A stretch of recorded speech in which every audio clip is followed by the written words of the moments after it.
황교안 머뭇 그 사이에 이정현 종로에 출마하겠다 어제 밝혔습니다. 이게 한국당으로는 당황스러운 건가요? 아니면 별 상관이 없는 건가요? 그리고 말 많은 비례정당 오늘 출범합니다. 이 얘기까지 묶어 준비했습니다. 자, 기사 하나씩 보겠습니다. 황교안 장고하는 사이에 이정현 무소속입니다. 그리고 본인이 뭐 정당도 지금 장당을 하고 뭐 이러고 있죠.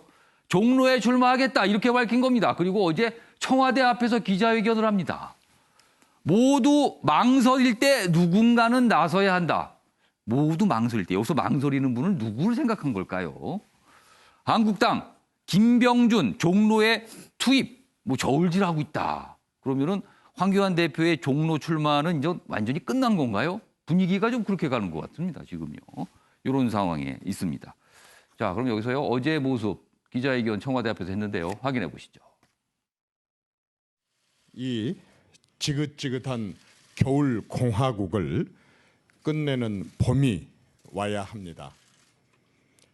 저는 대한민국의 봄을 알리는 전령이 되기 위해 21대 국회 총선거에 종로에서 출마하고자 합니다. 이제 문재인 정권을 끝내야 합니다. 저는 분열주의자가 아닙니다. 모두가 두려워 망설일 때 누군가는 나서야 하지 않겠습니까? 저희 종로 출마를 시작으로 문재인 정권을 끝장내는 데 뜻을 같이 하는 모든 정당, 모든 정파들이 하나로 뭉칠 것을 제안합니다. 네. 어제 뭐 청와대 앞에서 하고요. 또 국회를 와서 또 하고. 그래서 저희는 국회 영상을 좀 준비했습니다. 지금 이런 상황인데요. 요 내용 사실 황교안 대표가 같이 얘기가 되잖아요. 관련된 만평이 하나가 있는데, 예. 그 만평에는 이제 황교안 대표가 등장하는데 이 종로 출마에 관한 내용이거든요. 그 만평도 저희가 좀 준비했는데 보시죠. 이렇습니다. 여기 비슷한가요? 이렇게 좀 그림이 있고요. 옆에서 계속 말합니다. 종로 대표님 화이팅 뭐 이렇게 얘기합니다. 그리고 뭐 밤이 깊어 먼 길을 나왔습니다. 아마 책 제목과 함께 이렇게 나와서 계속 얘기하고 있으나 여기 보시면 신발끈을 묶고 있고 약간 땀을 흘리는 모습으로 묘사가 돼 있습니다. 자, 얘기 좀 해보겠습니다. 이종훈 평론가, 그다음에 정우갑 시장님 이렇게 좀 얘기 좀 해볼게요. 어떻게 된 겁니까? 이 상황이. 저는 이렇게 좀 얘기를 하고 싶어요. 예. 황교안답고 이정현답다. 네, 그러니까 황교안 그 대표 같은 경우에는 역시 관료 출신의 그 습성을 지금 아직 못 버린 거 아닌가. 사실은 뭐 이 전직 그 총리 출신들, 특히 이제 관료 경력을 쭉 쌓으신 분들 가운데 대권 도전하시다가 보면 중도 포기하시는 분들이 꽤 많잖아요. 그런데 이제 그분들 공통적인 특징이 뭐냐면 결과적으로 장고 끝에 악수를 자꾸 둔다는 거죠. 그리고 빨리 결정을 못 내리세요. 그러니까 정치적인 결단력이 필요한 대목에서 과감하게 치고 나가지를 못하고 자꾸 그러니까 좌고우면하다가 시기를 놓치고 마는. 근데 황교안 지금 이제 대표에게도 그런 현상이 지금 뭐 굉장히 여실히 좀 나타나고 있고 이번 같은 경우에도 장고 끝에 지금 악수 두는 거 아닌가 이런 우려가 굉장히 그래서 당내에서 높은 그런 상황이고요. 그 반면에 이정현 의원 같은 경우에는 그야말로 현장에서 밑바닥부터 올라온 정치인입니다.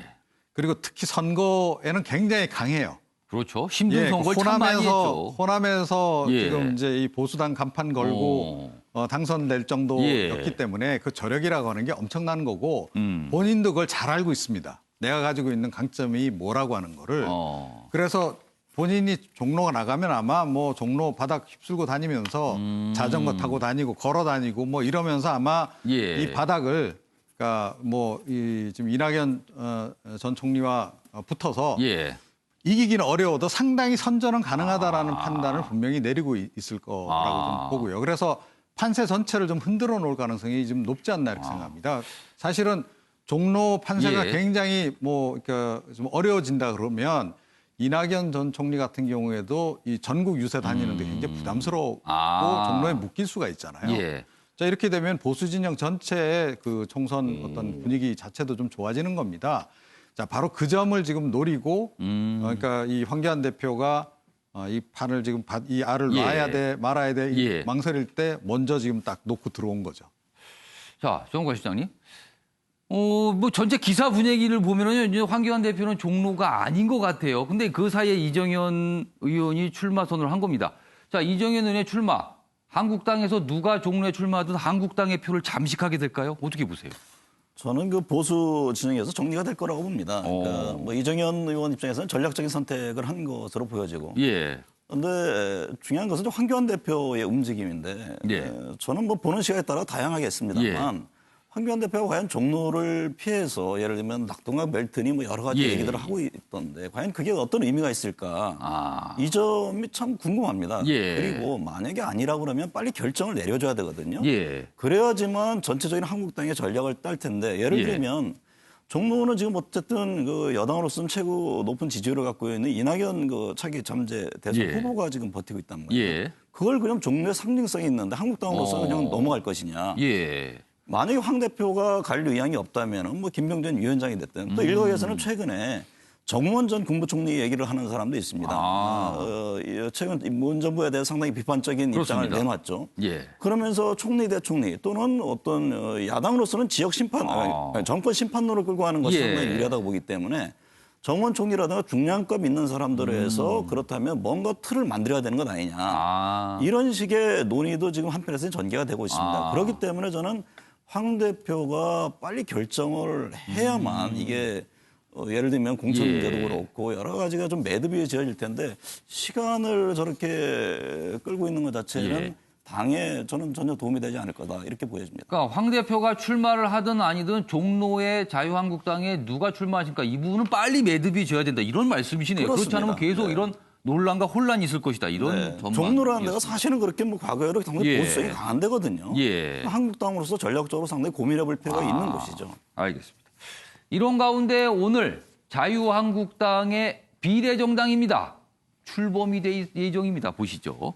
말도 많은 미래한국당 오늘 출범. 정치 우롱한다 비판 거세 성과는 미지수다. 이렇게 돼 있습니다. 불출마 의원 이적 등 당내에서도 불만이 있다. 지금 한성교 의원이 대표를 맡기로 했죠. 그런데 이런 얘기했습니다. 비례 47석 중 20석이 목표다. 그리고 보조금 염두해서 의원 5명 이상 늘릴 계획. 의원이 5명 이상이면 보조금을 많이 받게 되거든요. 이런 것까지 지금 감안하고 있다. 뭐 이런 얘기입니다.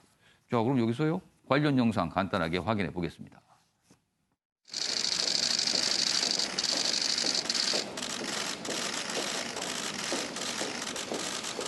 자유한국당 황교안 대표가 사실상 비례대표를 위한 위성 정당인 미래한국당, 위성정당인 미래한국당을 위해서요, 입당을 또 이적을 권하고 있습니다. 이에 대해서 더불어민주당은 엄격하게 이 부분에 대해서 대처해야 된다고 판단되어서 오늘 이런 결정을 내리게 되었습니다. 오늘 정의당 법률지원단은 자유한국당 황교안 대표를 정당법, 정치자금법, 그리고 위계에 의한 공무집행 방해죄로 고발합니다. 이중 당적을 교사한 황교안 대표는 그 교사범으로서 정당법을 또 한 번 위반한 것입니다. 자, 지금 다른 정당들은 굉장히 반발하고 있는 거예요. 지금 이 부분에서 법적 조치까지 하겠다라고 지금 나오는 거예요. 자, 변홍범 변호사. 여기 보시면 비례 47석 중에 20석이 목표다. 변홍범 변호사 보시기에 이거 가능합니까? 쉽지는 않을 것 같습니다. 제가 한국당에 몸담고 있고 애정을 많이 갖고 있기는 하지만 그래도 일단은 정석으로 승부하는 것이 맞지 않나라는 생각을 하고는 있고요.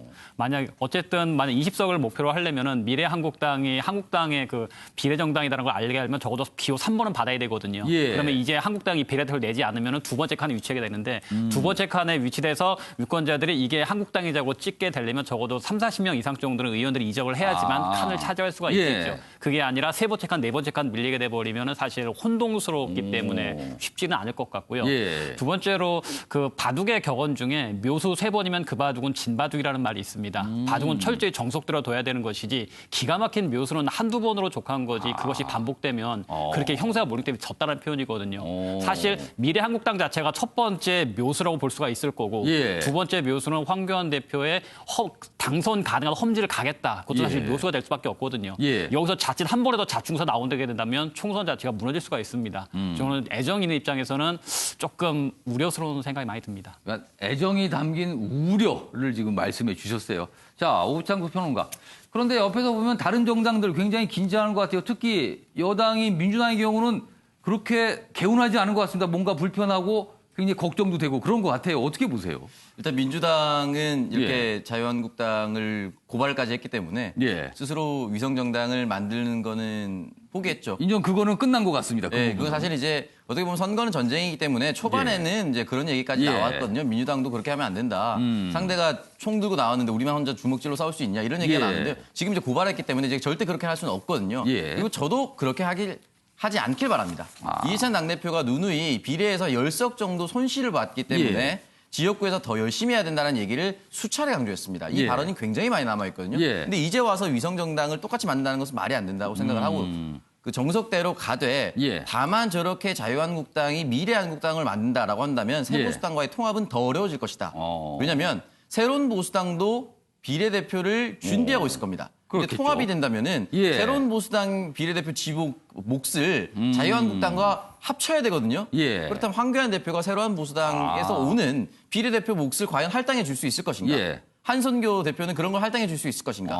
여기서부터 또 한 번 이제 지역구 당협위원장 싸움뿐만 아니라 비례대표 싸움까지 오기 때문에 어떻게 보면 보수통합도 물 건너가고 있다. 그렇게 생각합니다. 자칫 이 비례정당이 지금 논의 중인 보수통합의 어떤 걸림돌이 될 수도 있다. 이런 전망을 해 주셨네요. 알겠습니다.